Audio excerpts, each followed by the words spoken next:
Essa garota, ela ficou 3 dias dentro de uma fossa.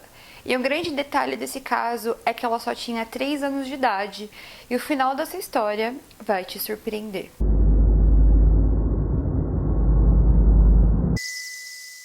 Mas antes de começar o caso de hoje, prazer, meu nome é Mayara Failassi, sejam bem-vindos ao canal Estante de Crimes, onde falamos sobre casos criminais reais, teorias, histórias macabras. Então, se você é novo por aqui, já sabe, já se inscreva no canal, deixe o seu like, compartilhe esse vídeo nas suas redes sociais. E é isso, espero que vocês gostem do caso de hoje.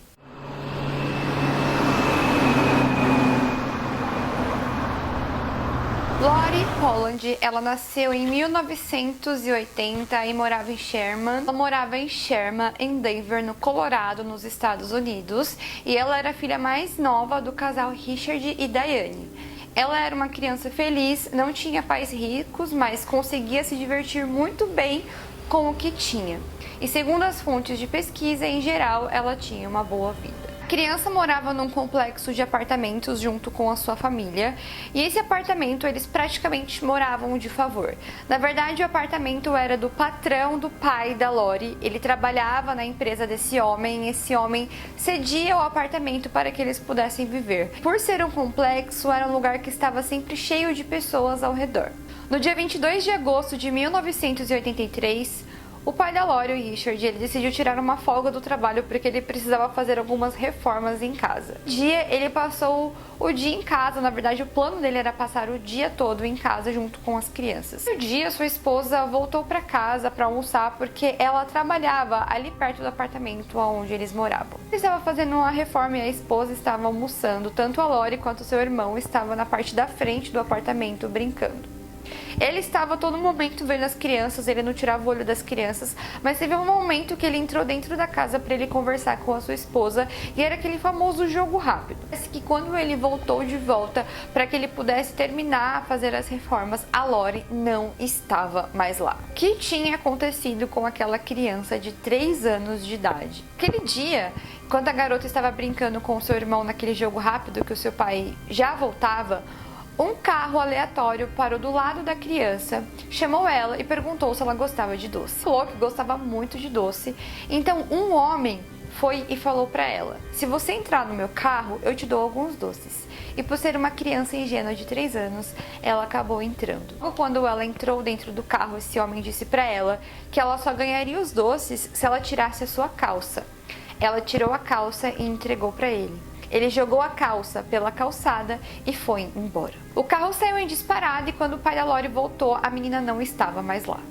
Ele começou a entrar em desespero na hora e começou a andar ao redor ali do bairro para saber se tinha algum sinal da garota, mas a única coisa que ele encontrou foi a calça dela jogada. Os vizinhos ficou desesperado e compadecido com o que aconteceu e decidiu ajudar então o Richard a procurar a filha.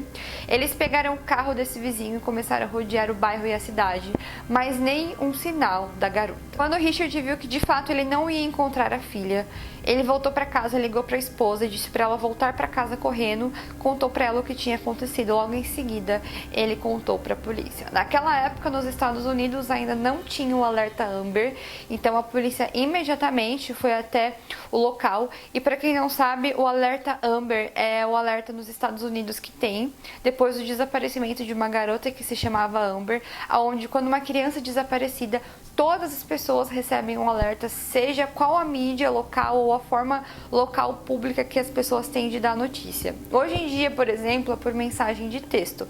Então todo mundo no país inteiro ou no estado recebe uma mensagem de texto que uma criança assim foi desaparecida, mas naquela época ainda não tinha nada disso. A polícia foi desesperadamente até o local, viu que realmente a criança tinha desaparecido e que só o que sobrou dela foi uma calça, então eles iniciaram a investigação.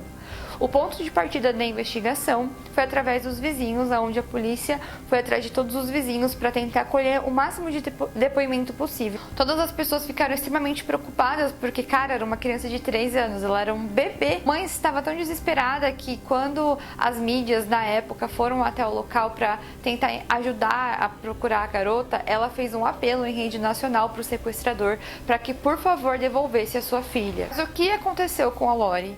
E essa parte Eu já vou falar logo de cara aqui pra vocês o que aconteceu com ela, então queria falar pra vocês que é sensível porque se trata de uma criança de 3 anos. O sequestrador da Lori, ele dirigiu com o seu carro a mais ou menos uns 40 quilômetros da casa onde ela morava até as montanhas onde ele encontrou uma casa abandonada. A garota já estava sem calça, ele fez a garota tirar todo o restante das suas roupas e ali ele abusou sexualmente da garota.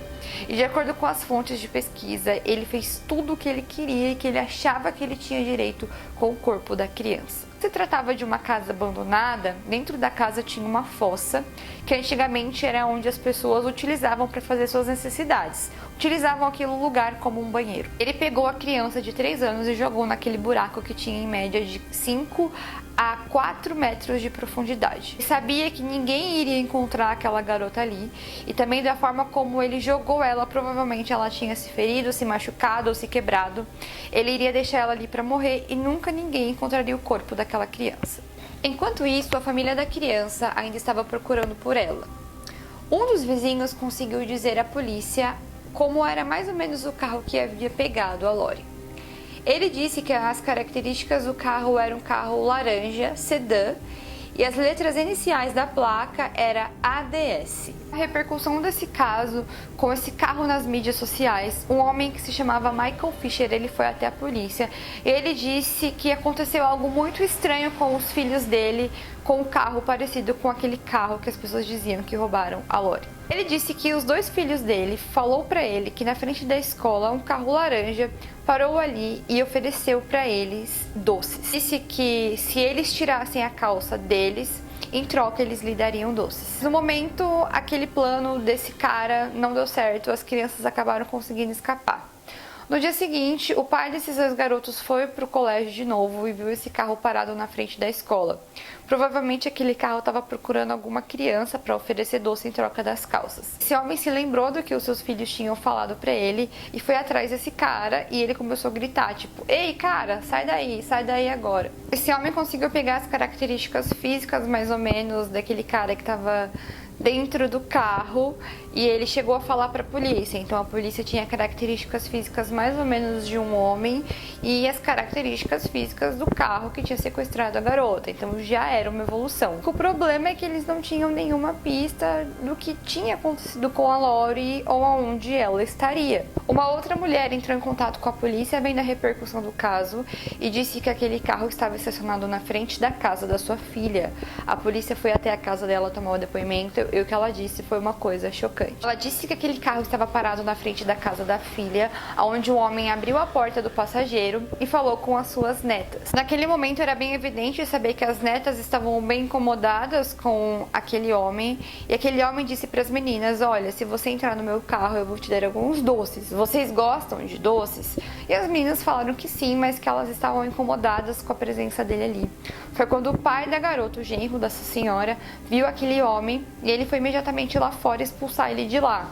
A menina foi e falou para o pai que aquele homem estava oferecendo doce para ela. Quando ele foi sair, o pai das meninas anotou a placa do carro, que batia exatamente com as 3 letras que a polícia tinha. Para isso, a polícia tinha a placa inteira do carro naquele momento e era exatamente as mesmas características também, que era um sedã laranja. Então a polícia tinha exatamente qual carro que era que tinha sequestrado a Lori. Todas as informações da placa, a polícia descobriu que o nome do dono do carro era Robert Paul.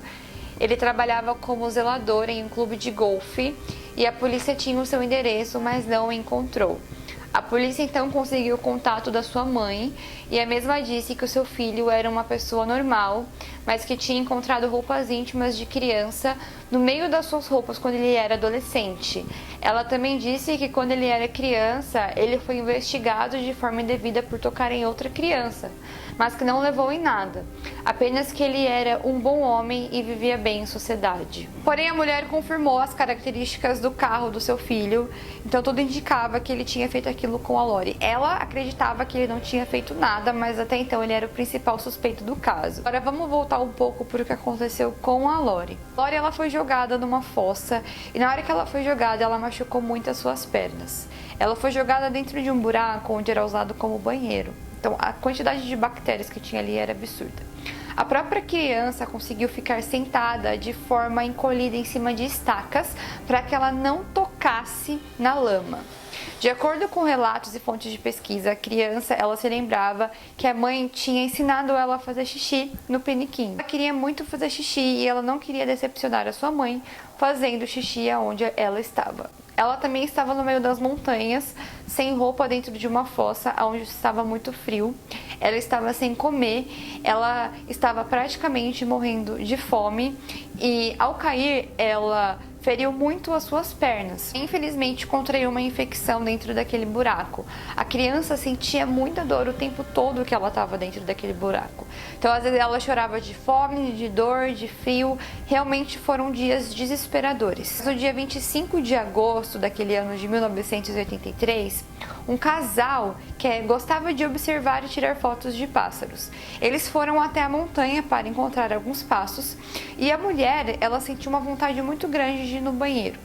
Conforme eles estavam caminhando pelo matagal, eles encontraram uma casa abandonada e ela achou que ali teria algum tipo de banheiro ou alguma coisa que ela pudesse usar para ela poder fazer xixi. Foi quando ela escutou chorinhos de uma criança e quando ela olhou dentro do buraco, ali ela encontrou a Lori. A Lori estava viva, mas ela estava totalmente desnorteada. Quando a mulher perguntou para ela: "Ei, criança, o que você está fazendo aí?", ela simplesmente falou para a mulher: "Eu moro aqui". Ela sabia que a menina não morava ali, chamou a polícia e o corpo de bombeiro. Logo o corpo de bombeiro chegou, resgatou a criança e levou ela para o hospital. Quando ela foi identificada como Lori, a criança desaparecida, eles já ligaram para sua família para avisar que a criança havia sido encontrada. A Lori, ela chegou no hospital em estado de choque, com um problema mental muito sério, aonde ela não sabia quem ela era, o que estava acontecendo, que momento era aquele que ela estava vivendo. E as suas duas pernas estavam totalmente pretas. Ela imediatamente foi internada. A infecção estava tão generalizada no seu corpo que os seus órgãos começaram a falecer. As pessoas acharam que a Lori não ia resistir aos ferimentos, à infecção e ao abuso sexual que ela sofreu. Conforme foi passando o tempo, ela foi se recuperando. No início, os médicos até acharam que ela teria de amputar as suas pernas, mas a recuperação dela foi tendo muito progresso e isso não foi necessário. Depois de muito tempo no hospital, ela finalmente recebeu alta e ela foi para casa. E aí tinha a parte difícil, que era a parte emocional, porque ela precisava agora lidar e ajudar a polícia na investigação, porque tinha um pedófilo à solta e isso era fato. A polícia pegou alguns suspeitos que tinham do caso, homens que tinham histórico criminal já de abuso sexual infantil, e também o Robert. Levaram a criança na delegacia e colocaram todos na frente dela, inclusive o Robert. Ela imediatamente apontou um dedo pro Robert e disse para sua mãe: "É aquele ali, mamãe". Robert, ele foi preso à espera do seu julgamento. Como eu falei, ele era casado e a sua esposa ficou do lado dele o tempo todo. Ele fez um acordo judicial que, quando ele foi julgado, ele pegou apenas 10 anos de prisão. Dentro da prisão, por bom comportamento, ele acabou apenas cumprindo 6 anos da sua sentença. E, gente, um pedófilo como ele, que deixou uma criança por dias para morrer dentro de uma fossa, só foi solto depois de 6 anos. Que é totalmente injusto, parece até que a gente está no Brasil, né? Enfim, a Lori, ela foi tentando viver a vida dela plenamente bem, mas ao longo da sua vida ela passou por diversos problemas psicológicos, de autoestima, problemas com pânico, depressão, ansiedade, mas ela foi fazendo terapia e conforme foi passando o tempo, ela foi ficando bem, tanto que hoje ela é uma adulta, ela fala muito bem sobre o que aconteceu, porque ela é uma criança e ela mesma disse que ela não lembra exatamente, mas ela tem flashes e memória fotográfica mais ou menos do que aconteceu naquele dia ou naquela época. E hoje ela ajuda outras pessoas que sofrem com esse problema ou crianças que sofreram com esse mesmo problema. Esse foi o caso da Lori Polland. Esse é um daqueles casos que eu conto aqui no canal de pessoas que sobreviveram a terríveis ataques. Uma criança de 3 anos, gente, tão frágil dentro de uma fossa cheia de coisa nojenta e bactéria, e essa menina, ela sobreviveu a esse estupro, ela sobreviveu a esse ataque, ela sobreviveu 3 dias dentro daquele buraco. Ela com certeza era muito forte e uma vencedora. Fique pra mim nos comentários se você conhecia essa história, o que você achou desse vídeo, o que você achou desse relato. Deixa aqui pra mim nos comentários tudo que você quiser falar. Só oi, coração ou sei lá, qualquer coisa, deixa aqui pra mim nos comentários. E foi esse o vídeo de hoje, espero que vocês tenham gostado. Se você gostou, já sabe, clique em gostei, se inscreva no canal, deixe o seu like, compartilhe esse vídeo nas suas redes sociais. Um beijo pra vocês e até o próximo vídeo. Tchau!